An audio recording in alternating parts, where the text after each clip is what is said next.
أنا خمزي أجير نارها كلها نسافتي أنا شنت نيرة خمزي أنا شنت نهارت كم دي ألا يفتي أمالك سرين أزيا بعلى بكا زيا أبزا طف بتعمي زحزن أحواتنا ስደተኛታት ኣብ ማዕስከር ዝርከቡ ፀገሞምን ችግሮምን ከይኣክሎም ህፃውንቲ ቆልዑ ብዝብኢ እናተነከሱ ብዝብኢ እናሞቱ ኣብ ችግርን ኣብ መንከራን ይርከብ ህዝብና። ሰላም ከመይ ሓዲርኩም ከመይ ውዒልኩም ከመይ ኣምሽኩም በብሰዓት ኣቆፃፅራኩም ኣብ መላእ ዓለም እትርከቡ ክቡራት ተኸታተልቲ ናይ ፍረ ዩቱብ ኣነ እግዚኣብሔር መስገን ሰላም እየ። ከምቲ ሰላም ዘለኽዎ ሰላም ክትኮኑ እናተመንኹ እምበኣርከስ ናይ ሎማዓንቲ ኣድያና ወይ ከዓ ትሕዝቶና ከምቲ ኣብ መእተዊ ዝሰማዕኹምዎ ብጣዕሚ ብዘሕዝን እየ መፂአኩም ዘለኹ ማለት እዩ። ስለዚ ነዚ ቪድዮ ላይክ ግበሩ። ላይክ ተገይርኩም ናብ ብዙሕ ሰብ ክበፅሕ ይኽእል እዩ። ስለዚ ላይክ ሸር ሳብስክራይብ ዘይገበርኩም እውን ሳብስክራይብ እናገበርኩም ናብዚ ቻናልና ክትፅበሉ ብትሕትና ንሓትት። ስለዚ ክቡራት ተኸታተልተይ ብዝብኢ ዝተነከሰት ህፃን ቅሳነት ካሕሳይ ረዳ ህፃነት ካሕሳይ ረዳ ኣብ ዞባ ምዕራብ ትግራይ ወረዳ ቃፍታ ኣብ ተወሊዳ ዝዓበየት ጓል 9 ዓመት እንትኸውን ኣብ ልዕሊ ህዝቢ ትግራይ ንዝተኣወጀ ወራር ፅንተት ስዒቡ ህይወት ንምድሓን ናብ ሱዳን ተሰዲታ ክርተት እናበለት ዝፀንሐት ህፃን እያ። ኣብ ሱዳን ዘሎ ኩነታት ኣዝዩ መሰከፍን ዝኸፍአን ጥምየትን ሕማምን ዘለዎ ብምዃን ካብ ኣብ ዓደይ ዶ ይሐሸኒ ይኸውን ኢላ ብሰንኪ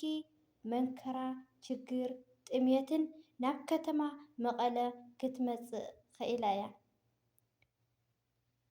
ሳልሳይ ክፍሊ ክትመሃር ህፃን ቅሳነት ካሕሳይ ረዳ ትማሊ 7 ጥቅምቲ 2018 ምሸት ከባቢ 1 ሰዓትን ፈረቓን ኣብ ማእኸል መዕቆዊ ተመዛበልቲ 70 ካሬ መቐለ ምስ ኣደኣ ሽቓ ኢለን ምስ ወፃ ዝብኢ መፂኡ ካብ ኣደኣ ፈልዩ ሸለፋ ነኺስዋ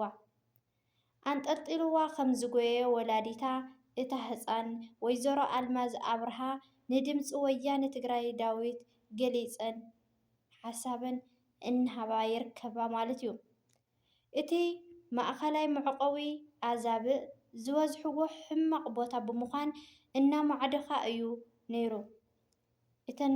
ወላዲት ደሞ እቲ ከባቢ ብዝብኢ እቲ ቦታ ኣስጋእን ዝኸፍአን ስለ ዝኾነ እናማዕደውኣ እየን ነይረን ናብ ሽቓ ኢላ ምስ ወፀት እታ ቆልዓ ማለት እዩ። ወይዘሮ ኣልማዝ እቲ ዝብኢ በበይ ከም ዝመፀ ፈፂመን ኣይረእኽዎን ይብላ። ከይረአዩ ምስ መፀ ደሞ ንዛ ጓለን ሸለፋ ነኺስዋ ማለት እዩ። እሳ እዋይ ምስ በለት ዋይ ምስ በለት እንታ ቆልዓ ንሰን እውን ዋይ ኢለን ኣብቲ ከባቢ ዝነበረ ዋርድያን ህዝብን ክረድእዎን ክኢሎም ማለት እዩ። ስለዚ ክቡራት ኣሕዋተይ ህዝብና ሕጂ እውን ኣብ ዝኸፍአ ከም ዘሎ እየን ዝገልፃ ማለት እዩ። ሕጂ እታ ህፃን ኣበየናይ ኩነታት እያ ዘላ ኢልኩም ትሓቱ ትኽእሉ ኢኹም። ሕጂ እታ ህፃን ተሓኪማ ኣብ ድሓን ኩነታት ኣብ መደቀሲኣ ምህላዋ እየን ዝሕብራ ማለት እዩ። እዘን ወላዲት ብስሩ እቲ ቦታ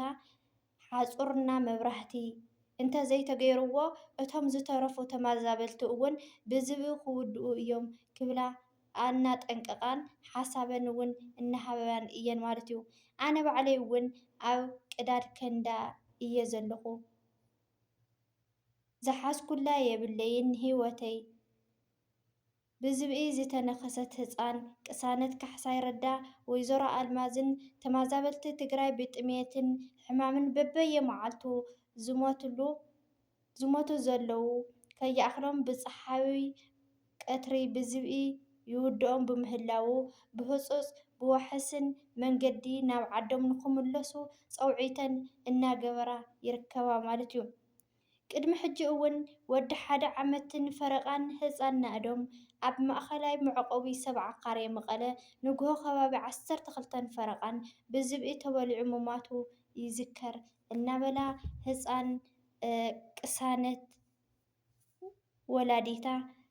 ሓበሬታን እናሃባየን ዝርከባ ማለት እዩ ስለዚ ክቡራት ተኸታተልተይ ኣብዚ ሕጂ ሰዓት ማለት እዩ ኣብ መዕስከር ኣብ መቐለ ዝርከቡ ብጣዕሚ ኣብ ዝኸፍአ ኩነታት ይርከቡ ማለት እዩ ጥምየቶም ከይኣኽሎም ችግሮም ከይኣኽሎም መንከሮኦም ከይኣኽሎም ዕርቃኖም ከይኻእሎም እቲ ዝኸፍአ ብፀሓይ ቀትሩ ዝብኢ መፂኡ ህፃውንቲ ቆልዑ እናወድአ እዩ ኣብዚ ሕጂ ሰዓት ዝርከብ ማለት እዩ ስለዚ ክቡራት ተኸታተልተይ እዛ ህፃን እዚኣ ብዕለት 7 ጥቅምቲ ናብ ሽቓቕ ኢለን ምስ ወፃ ሸለፋ ነኺስዋ ንሰን ወላዲታ ደሞ ዋይ ኢለን እቲ ህዝቢ ኣብ ጎነን ዝነበሩ ዋርድያታትን ንኽረድኡውን ገይረን ሕክምና ከይዳ ተሓኪማ ደሞ ኣብዚ ሕጂ ሰዓት ኣብ ዳሕና ከም ዘላ እየን ዝገልፃና ዘለዋ ማለት እዩ ይኹን ደኣ እምበር እቲ ከባቢ ዘሎ መብራህትን ሓፁርን እንተዘይተገይሩውን ናብ ዝኸፍአ ነገራት ከም ዝኸይድን ካልኦት እውን ናጋ ንግሆ ዕድሎም ከም ዝኾነን እየን ዝሕብራልና ዘለዋ ማለት እዩ ስለዚ ክቡራት ተኸታተልተይ በጃኹም ነዚ ቪድዮ ላይክ ሸር ሳብስክራይብ እናገበርኩም ፀውዒትና ክነቕርብ ብትሕትና ንሓትት ማለት እዩ ምክንያቱም በጃኹም እዚ ህዝብና ካብ ዘለዎ ችግርን መንከራን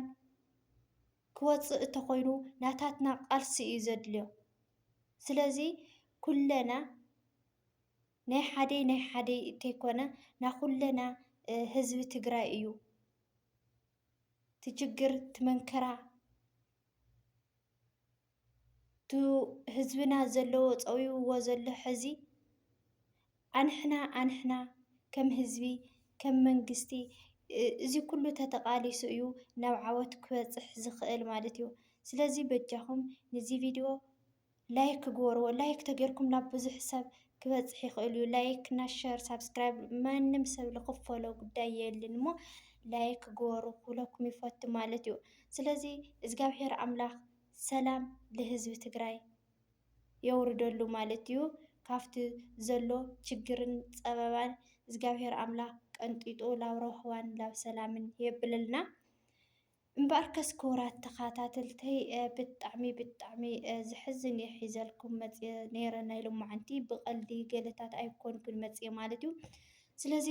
ብዝተኸኣለኩም ነዚ ቪድዮ ላይክ በድጋሚ ግበሩ ክብለኩም ይፈቲ ብዝቕፅል ብኻሊእ ቪድዮ እስካብ ንራኸብ ስሰናይ ንዓኹም እናበልኩ ነዚ ቪድዮ እተፈቲኹምዎ ከምቲ ልሙድ ምትዋዕኹም ኣይፈለየኒ ክብለኩም ይፈቲ ሰናይ ቅንያት ይኹነልኩም እና በጃኹም ኣብ ማዕስከር ስደተኛታት ኣብ መቐለ ኣብ ሱዳን ኣብ ዝተፈላለየ ዘሎ ህዝብና ናብ ቦትኡ ንኽምለስ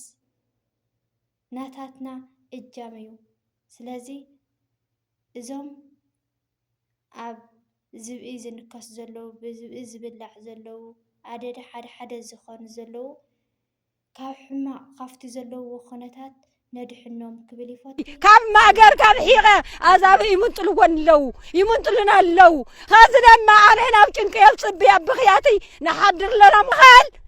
ብዝብኢ ይቁርጥመና ኣሎ ይበልዐና ኣሎ ያሓይኸና ኣሎ ኣብየት ወሉ ተማህለሉ ልለኻ ዓለማት ተራዶ ኣግበረልና ስፍራና እንታዮ ንሕና ኣብ ምንታይ ንሕደር ኣብ ምንታይ ንውዓል ላበይ ንኽድ